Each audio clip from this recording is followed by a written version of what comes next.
Yo guys, what is going on? My name is Anthony Sceam and I'm here with another breakdown video.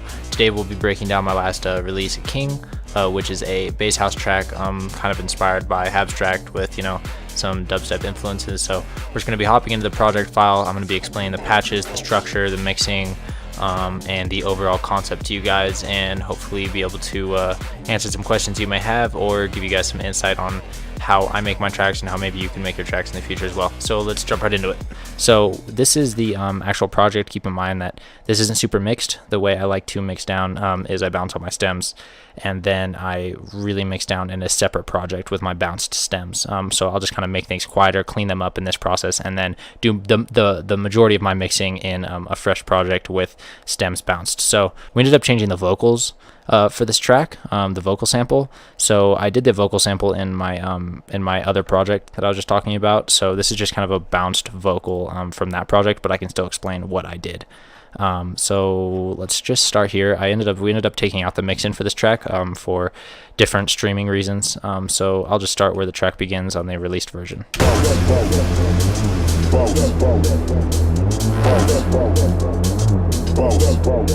So let's just start by talking about the vocal here, as I got this vocal sample from a track that Mercer actually recently sampled as well. He kind of took the whole track and turned it into a different vibe, but I really like the vocal sample from that track. So this is the vocal sample that I used. If you're gonna be a boss, be a boss. If you're gonna be a king, be a king.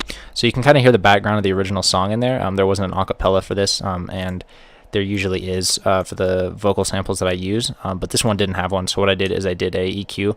I used it in I used the same EQ in a recent remix I did, Ghost. So if you want to learn more about the EQ that I did, just go check out the EQing that I did on that video. It's on my channel as well. So I just kind of did some EQing that takes out a lot of the low end and just kind of keeps the range that the vocals sit in louder. So when I play the rest of my track, you can't really hear the background of the track. So it kind of meshes and it sounds good, and then you just kind of try to make sure that the keys are on point as well, and that stuff won't be too much of an issue. So the vocals sit on top, and the rest of the stuff in the background you can really not hear over everything else I have in my track. So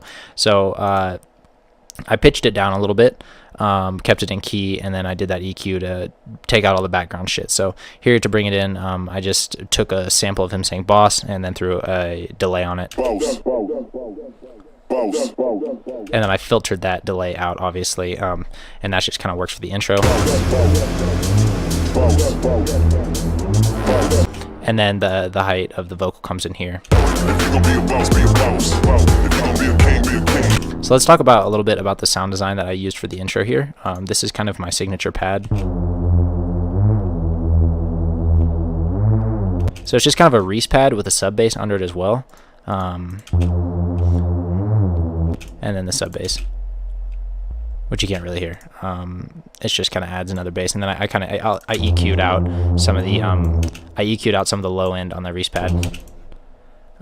There wasn't much low end to begin with, so and then I just layered those two up to make a nice sub bass with kind of a Reese pad, and then I added this little kind of house pluck that I found.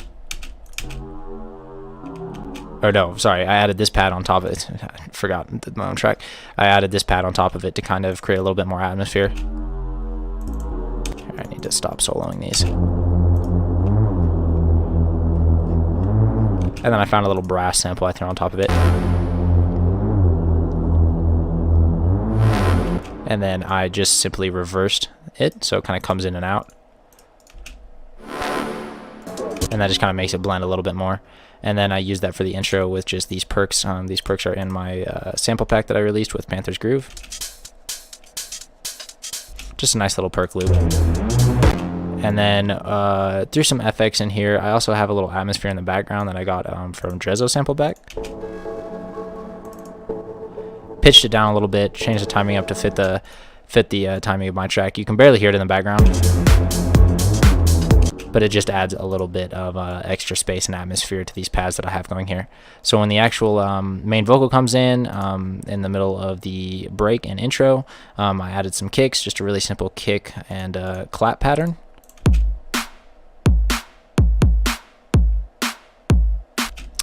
And then I also still have the brass, and then I progressed with this plug.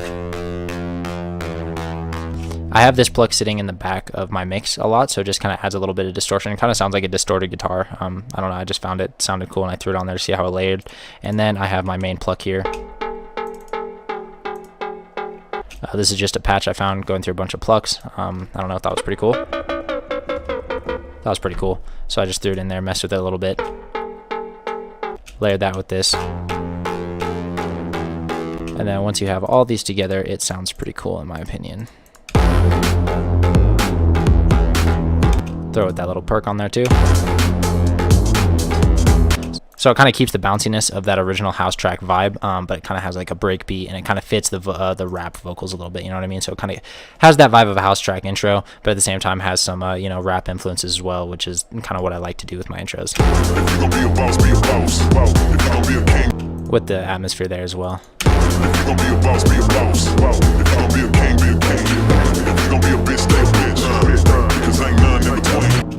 So then we move into the build up here. So I just use these FX to transition into the bass line. Big impact here. I keep the kicks going. I've been really liking putting kicks in my build up. It's kind of a pain in the ass to mix, but it sounds really good in my opinion.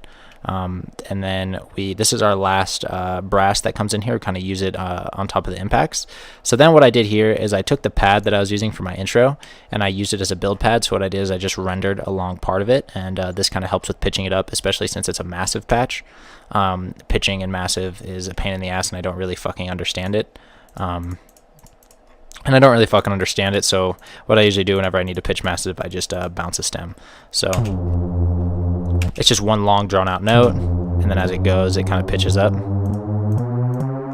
And that kind of adds, it's like using one of my original sounds for my intro as a riser. And then I also, of course, have a couple of my risers in there as well.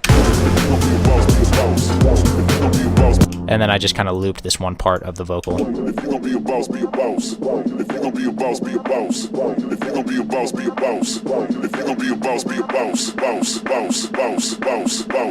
We ended up naming the track King, even though it should have probably been named Boss, but there was already a million tracks named Boss. I'm sure there's a million tracks named King too, but we just went with Boss. It was fine. Fucking names don't really matter that much. Somebody's gonna get pissed that I said that. Names kind of matter. So right here we just kind of continue. I mean, this really isn't too complex of a build-up. I just used the first bar of this. It's really not too complex of a build-up, and then we just, you know, it's pretty basic build-up pattern with that, you know what I mean?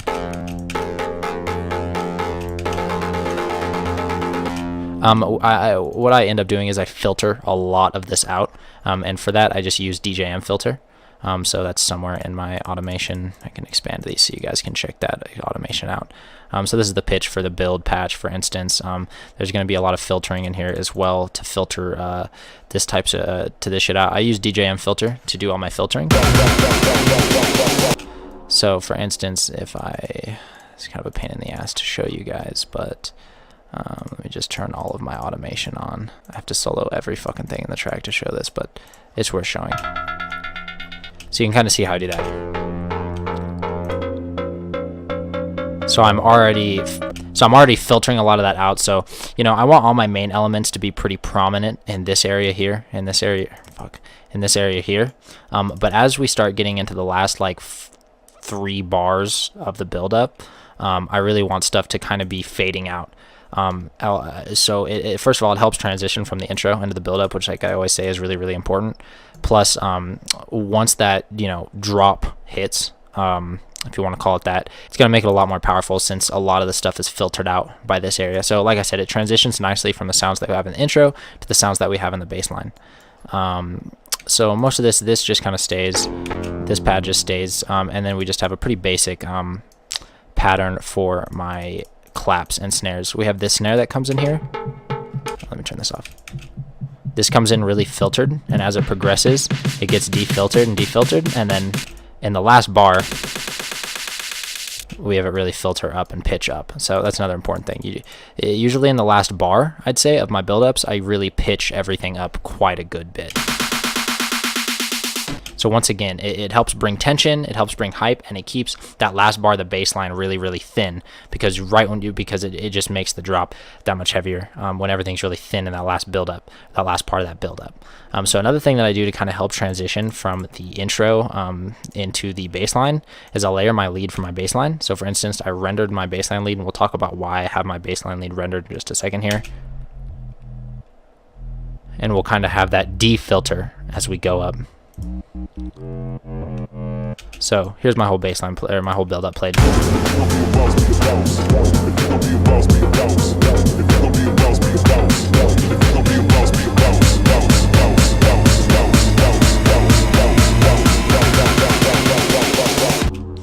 And then right here for the fill, we have this sound. And then we use one last kick right when it hits. And we're also filtering the kick out a lot, because right in this last bar, when you have a heavy-ass kick just repeating, it's way too much. So there's a lot of filtering going on here. Of course, I turned off all my automation so you can't hear it. But I heavily filter this. I heavily put a high-pass filter on this so that none of that low end kind of starts mudding through my mix. But right when this kick brings in, I want that kick to be back to its regular state. So it's almost like a punch right when that bar fill-in happens before my drop. And then I have this little sound come in. Just kind of adds a little bit of tension right before that comes in. And then I have a little bit of a delayed drop here. I have a bar of a delayed drop. Oh, hold on. Let me turn this off. So so let's talk about why I have my main lead rendered. So for instance, if we just play the pattern, sounds a lot different than how it does here. So it just kind of helps with my processing. For whatever reason, this Sceam patch kind of just didn't stay consistent. Not sure why. It's just a Sceam patch that I've worked on a bunch. I've used it in a lot of layering. But for whatever reason, it didn't stay consistent. So when I rendered it, I kind of rendered it and I took the most consistent parts of it. So for the here, let me show you guys this patch as well. You guys can feel free to copy any of the stuff you want to copy. Pause the video, do whatever. I don't really care. I want you guys to learn. Not really worried about giving away my shit. So yeah, so that's the patch that I use for this. And then of course I threw Homicide on there, which is a distortion plugin. Just kind of helps bring some distortion. Really weird plugin to use, but once you get the hang of it, it's pretty awesome for distortion. And then just threw Kickstart on it for a sidechain, but we worked on the sidechain a lot more. I worked on the sidechain a lot more in the Bounced project. So let's see here. Okay, and then so let's move on to the layering here. And then we have this sound layered. We have this sound layered. And this sound layered. This is our sub bass. So these are what these sounds sound like together. Just kind of adds a little bit of grit. I mean, I really like, this is the carburetor from Cymatics. I hear it in every fucking song ever. I only use this to layer with because it's super fucking generic, but it really works well when you're layering a lot of sounds together. And then this sound here is just a Silent patch that I found. Just kind of adds some grit to it. It just sounds better than this by itself.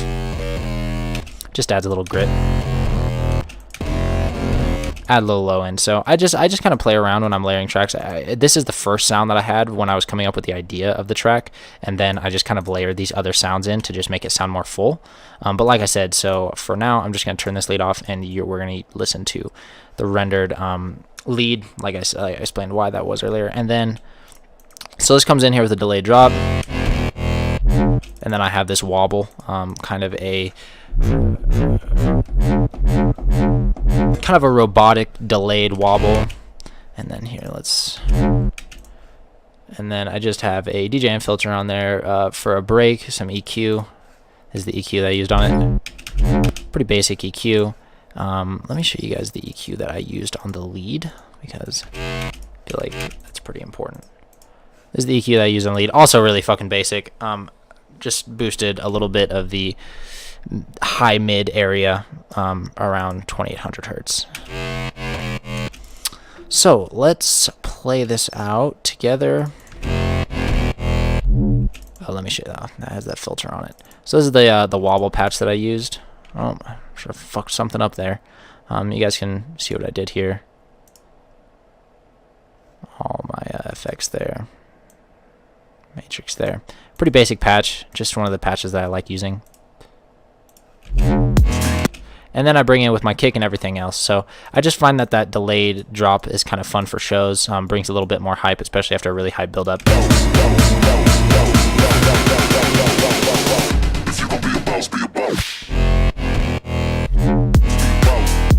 I just find that delayed drop with that wobble there especially brings in a lot of power when those kicks and claps start and everything. And then we just have a couple of perk layers here. I'll talk about that bleep in a minute. So these bleeps I've kind of been using a lot. I have a version of this in my sample pack, but this is heavily processed. I just, for whatever reason, I've noticed when I add them, it kind of adds like a little bit of bounce, and it's really subtle. You can barely hear it in the track. You can kind of hear it in the background, but for whatever reason, it just kind of adds a little bit of more of that like in and out bounce. And I don't know, I just liked it. It's kind of a signature thing that I've been doing, and those little signature things are kind of things that will develop your sound and establish your sound. And when people hear it, it'll be like, oh, that's that Anthony Sceam sound, or that's that whatever sound, whatever your artist name may be. So I suggest playing with little things like that, kind of implementing them into every track, and it kind of helps establish that concrete sound that people know you by. And then I always add these little vocal chops. It just kind of adds to that bounciness as well.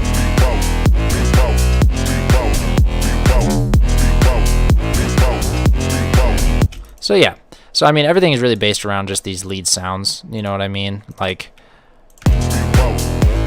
so you can hear how different that sounds between my bounce stem and my process stems just because it's further mixed.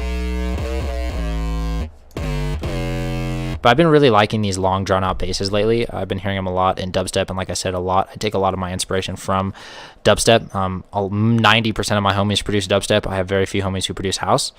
So I take a lot of inspiration. I like collabing with the dubstep homies, and I just kind of like involving the same style of sounds, but with house, because that's really what I love. So I just wrote this on my keyboard, and that's kind of what I came up with, you know. Just use these drawn out sounds and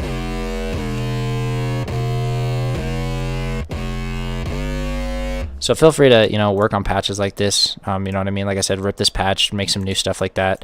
I had a lot of fun working on this track, and it, you know, does really well at shows as well. So let's talk about the progression of the bass line here.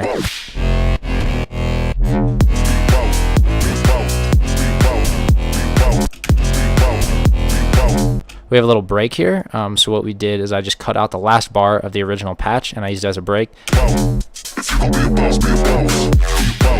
And I think I added a little bit more into the mixing stage of this project, but this still gets the point. I took the main vocal hook, I guess you could call it. I mean, the main hook of the vocal. And then I layered it over these wobbles and my existing claps. And then I have this wobble right here.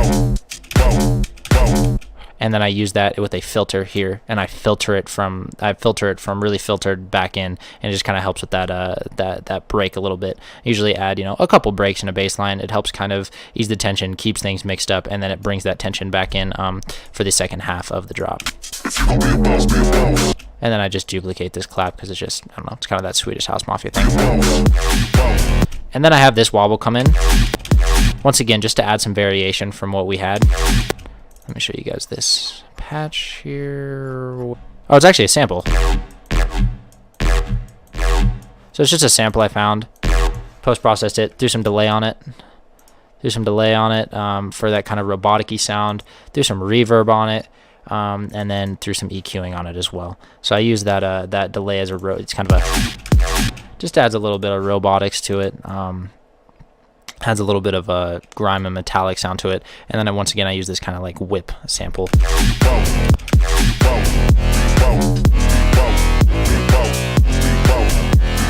And then I layered this synth over top of it. Like I said, you want to try to progress even in your bass lines.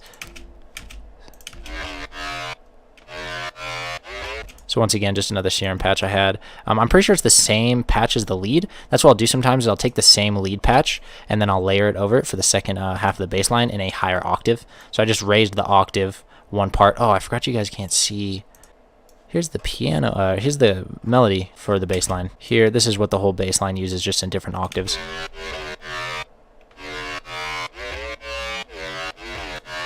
Yeah, so I just took the regular lead patch and raised it an octave and then layered it over top of it. I did a lot of EQing though, so that it wouldn't clash with it. So I just took the same thing, EQ'd a lot of this low end out. I just took the frequencies that are going to shine on top of it and then mixed it well to sit on top.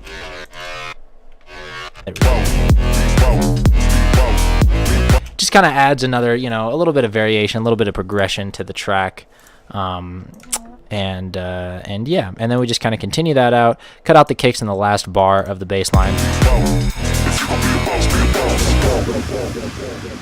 Use that vocal hook again in the last bar.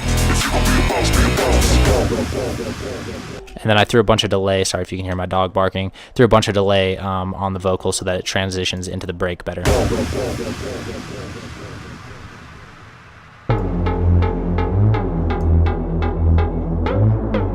And then in my breaks, I usually like to leave a little bit of hang time, kind of make them dark, you know what I mean? And I kind of like that. Adds anticipation, especially for shows. And then I just brought in those pads, brought in that pluck, and then progressed. Took out the vocal for the first couple, for the first loop. Added that same vocal with the delay back in. Added the brass back in. And then we brought it back into this. And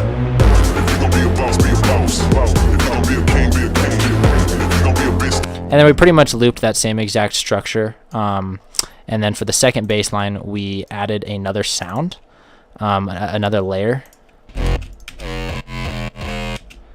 But once again, I should have that somewhere.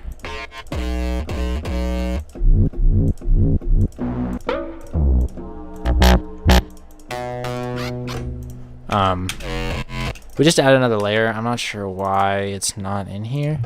Not sure why it's not in here, but we just added another grime layer and bounced it once again. And then we just changed up the melody a little bit.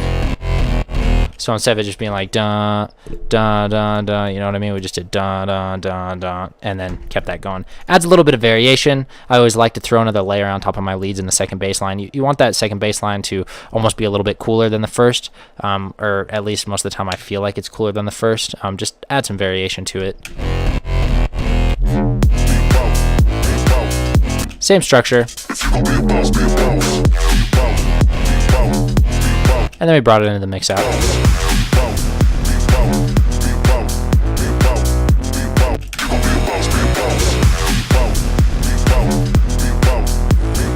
Took the lead out for the mix out just to kind of keep it flat. So there you guys have it. That's pretty much the whole track. If you have any questions, you know, these are kind of all over the place, but I just like to give you guys an inside look on what my projects sound like. I'll do these after most of my tracks. Some things or some collabs, you know, people put things in that they don't want shared, so I'm a little bit picky there. But most of my originals, I'm down to make these breakdown videos. If you guys have any questions, throw them in the comments below. More than happy to help answer any questions you may have or dive into anything that I didn't as much in the video. I hope this helped you guys out a little bit. I hope this gave you some ideas for future tracks. And yeah, so I'm going to be trying to maintain to either weekly or bi-weekly uploads on this channel, so hopefully you guys enjoy my content. I like creating a lot more than just the music that I put out, so hopefully you guys like it. Hit that motherfucking subscribe button down there. Smack that fucking subscribe button. And yeah, so I'll see you guys on the next video. Peace out.